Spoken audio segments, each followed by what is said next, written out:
এ রাজনৈতিক ক্ষেত্রে, শিক্ষার ক্ষেত্রে সব জায়গাতেই ন্যায় দরকার। জাস্টিস না থাকলে সমাজ সুন্দরভাবে গড়ে উঠবে না। সুতরাং গণতন্ত্রে জাস্টিস থাকে, সততা থাকে গণতন্ত্রে। কেন থাকে? প্রত্যেকটা মানুষ, জনগণ, তারা গণতন্ত্রে প্রত্যক্ষভাবেই হোক আর পরোক্ষভাবেই হোক শাসন কার্যে অংশ নিতে পারে।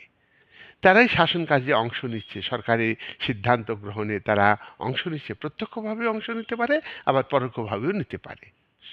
আজকে যে গণতান্ত্রিক শাসন ব্যবস্থা, এটা হলো প্রতিনিধিত্বমূলক গণতান্ত্রিক শাসন ব্যবস্থা। এখানে সব মানুষ শাসন কার্যে সরাসরিভাবে অংশ নেওয়া সম্ভব নয়। তাই জনগণের মধ্যে থেকে নির্বাচনের মাধ্যমে, গোপন ব্যালটের মাধ্যমে ভোট দিয়ে জনগণ তাদের মধ্যে থেকে প্রতিনিধি নির্বাচিত করে এবং সেই প্রতিনিধিরাই সরকার গঠন করেন আর সেই সরকার জনগণকে পরিচালনা করে। এর থেকে আর ন্যায় কি হতে পারে? জনগণের ভাগ্য জনগণই নির্ধারণ করবে, জনগণ ন্যায় প্রতিষ্ঠিত করবে।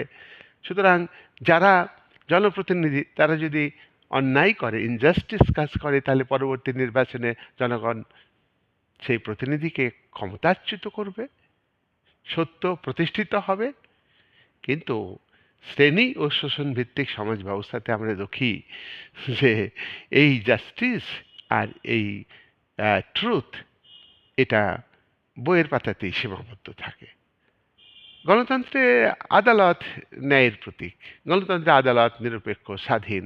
কিন্তু কিন্তু রাজনৈতিক বিভাগ আইন বিভাগ, রাজনৈতিক বিভাগ প্রশাসনিক বিভাগ, প্রশাসনের রাজনৈতিক অংশ আদালতকে কঠোরভাবে নিয়ন্ত্রণ করে ধনীদের স্বার্থ রক্ষার্থে এবং নিজেদের স্বার্থ রক্ষার্থে।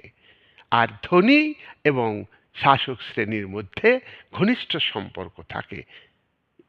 টাকার এপিঠ আর ওপিঠ, মুদ্রার এপিঠ আর ওপিঠ, ধনী আর বিচারপতি, বিচার বিভাগ। সুতরাং তত্ত্বগতভাবে হলেও গণতান্ত্রিক শাসনেই ন্যায় প্রতিষ্ঠিত হবে, সত্য প্রতিষ্ঠিত হবে। জনগণ এই শাসনে শেষ কথা বলে। নেক্সট পয়েন্ট, 5 নম্বর, গণতন্ত্রে সর্বসাধারণের কল্যাণ হয়। সর্বসাধারণের কল্যাণ হয় গণতান্ত্রিক সরকার তৈরি হলে। এখানে জনগণ সরকার তৈরি করে নির্বাচনের মাধ্যমে। ল্যাস্কি বলছেন যে গণতান্ত্রিক শাসনেই হচ্ছে সব থেকে বেশি সংখ্যক মানুষের কল্যাণ হয়।